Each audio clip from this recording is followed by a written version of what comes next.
Hello, Moondoggie here, and welcome to a VR review. And it's been a while since we did one of these, so on today's VR review, which obviously is the game we recently played or experienced, like a couple of days or a couple of hours ago. So with that said, everybody, let's get into it. So, for the immersion and the game, obviously that we're doing an experience on is MSI Electric City / Core Assault, which the immersion was very well hidden, like very well hidden, and I was actually really happy about that because I didn't know what to experience or what I was going to get it into until it was all said and done. And if you play Electric City first then play Core Assault, I think that's a nice way of looking at it, because if you kind of play them out of order, I think you would have missed the lore behind it. So that was very well done and well executed, and I really enjoyed how they were able to give off this Star Wars look-alike vibe, but in all, it was just the motherboard itself, and that was actually a really excellent way of looking at it, like very well way of looking at it. And it made me start thinking like, wasn't there an actual show that does something like this? Don't quote me on that, because it probably is not, but it will be an interesting concept nonetheless. So with that, I don't use MSI motherboards, or do I? No, I don't. I'm pretty sure I don't. But I might have to upgrade eventually, which I think would be really cool to be sponsored by a company who makes motherboards and such. So you could be like, yeah, I test all their motherboard products. I think it's really cool. Excuse me, sorry. But no, so with that, as for the immersion itself, and that did just Electric City by itself. I haven't even talked about Core yet. I'll be going back and forth explaining both of them. Electric City was good because when I got warped in, didn't know what to expect. I thought I was in Tron for a minute, like, oh, so y'all base this off of Tron. That's really cool. I really like Tron, so we'll see where this goes. And you get basically a tour of the motherboard before you realize, boom, you were just inside the motherboard itself. So that was really good. Now you go into Core Assault, and the immersion on that fits if you play Electric City first, because then you understand the lore behind it, that the motherboard is now under attack and you have to defend it. That's the only way that it works. So in contingent to both of them together, it works. But if you would divide them up, Core Assault will have a very lower immersion than Electric City would. So I like how those two strings kind of hold each other to really capture the in-depth immersion behind it all, like the screen within the screen. So with that, the immersion was really good. So now we move on to the gameplay, which, like I said, gameplay, obviously, one of them was a VR experience, so obviously I'm not going to be talking about that one. Excuse me.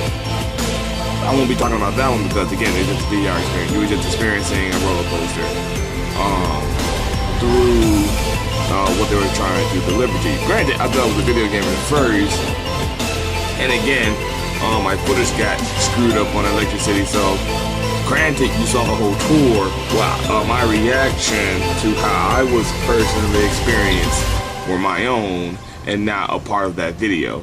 So apologies for that, because I literally thought it was recording good, and all of a sudden just no. I'm like, oh, you gotta love recording. You gotta love it. Because recently I just lost some more footage to a game I recorded, so yeah, that's gonna bother me for a bit before it heals.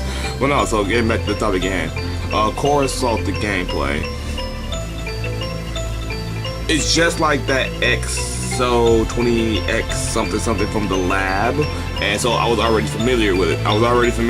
So I wasn't already like picky and choosy, like, oh no, what the heck, what is this, or how do I play this, or will I enjoy this? No, it's fairly enjoyable. And to give you a sense of a goal, considering the fact that, you know, we got viruses and we got all this spamware and all this dangerous stuff that can harm our motherboards, our CPUs, and everything. And I think it'd be really, really interesting if they did make a game like that where you're playing as a firewall and you're trying to defend the motherboard, let alone all the pieces that's in it from viruses. So I think that would have been really, really cool if they'd done it like that. Which they did do that just a little bit, because if you notice in one part of the game, I was trying to shoot. I didn't know I had to protect the RAM. I didn't know I had to, but or was that RAM? I don't know. I really couldn't tell if that was RAM that was in the sky or not. But if it was, I was trying to protect it, but I didn't know I had to or didn't have to. Like, it was confusing. Like I'm shooting at it, but am I supposed to be shooting at that? I'm over here getting shot by something else. So it was really confusing. But other than that, the gameplay was perfectly fine. You know, it was very standard, very simple. So it wasn't like, oh my god, I really don't know what I'm doing. Like, no, it was really okay. It was really good. I kind of wish they had more for it rather than just a time attack in a survival mode. It would have been nice if they could have implemented a little bit of the story. Like, they could actually get a little story in there. I think that would have been really, really good. That would have been really, really good. But with that, the gameplay for it was good. So now we move on to the context of it, and like I said, I kind of accidentally explained it out. I was already like jumped head first into it because Emergent kind of really played into the concept of what it was trying to do. Unless you play both of those contingents together, they won't work for a, you know, hidden lore behind it. So if you would have just played Core Assault by itself, you would have just skipped it as a game and moved on about your business. I kind of wonder, after that leaderboard, am I the only person who played it or something? I would think more people played it, but I guess not. Like, to be real about it, I guess not. So if that is the case, so sorry for those who, or it's probably MSI itself who talked to somebody to develop this game. Again, I apologize because nobody really probably didn't touch their game. So I played it, so you have me. But with that said, I believe the context was perfectly fine. Like I said again, if you play Adventure City, go on the tour, notice how, you know, everything is put together and with their purpose, and then play Core Assault in realization that we are a motherboard and we're trying to defend the motherboard now. So that's what made the whole illusion fit. Like, it made the entire trip, like, what are you going through till you realize it was a motherboard, and then boom, you have to defend that motherboard. That's what made it all fit. So I was really, like, very well done. Like, not saying like in retrospect of like, oh, not in retrospect of not saying it would have been bad if I didn't play them in order. It just it wouldn't have flowed as better if you didn't go in order. So, you know, it would have been better if you had like a differential way of saying what's one and what's two, because if I would have misread it, I probably would have went to Core Assault before I went to Electric City. But, you know, so. But as for the context of combining those two together to get an overall giant lore, it was great. So, now, I know I'm probably repeating myself, but I just wanted to just reiterate a lot of points that what made this context the way it worked. So, but other than that, it was great. And obviously we come down to an overall replayability and so on and so forth. Granted, and like I said, this is where things get kind of sad, because when I asked that question, did people play their game? Oh, that's my nose, sorry. When I asked, did people play the game? Or asked, you know, asked the people who made that game, did people play it? Because when I saw the leaderboard, there was nothing. I was wondering, because it was like, replayability is obviously no, because one is a VR experience, so you can only I mean, some people enjoy experiences, so they'll do it a whole bunch of times.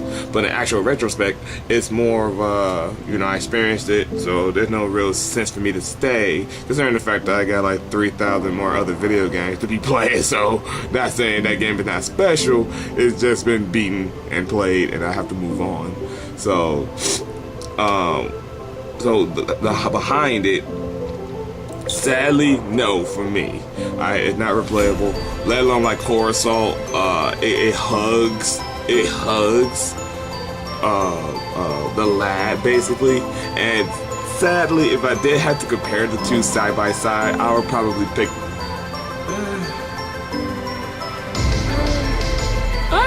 You know what? I retract that statement actually, because comparing the lab to this one. Obviously, they have the same like gameplay style, but if I had to actually compare what game was best, I'll actually pick this one. Of course, Law was actually way better than the labs, because this one you get a little better sense of purpose, a little bit, and for that fact of the matter is, you get currents to back you up. Versus the lab, you are alone in a confined spot, and you're trying to make sure you don't accidentally trip up. You go one touch and you're dead. At least in this one, you got health. So yeah, take that, the lab. You suck. But other than that, so replayability, no for me. But hopefully, maybe a yes for you, because some people want to shoot half that leaderboard.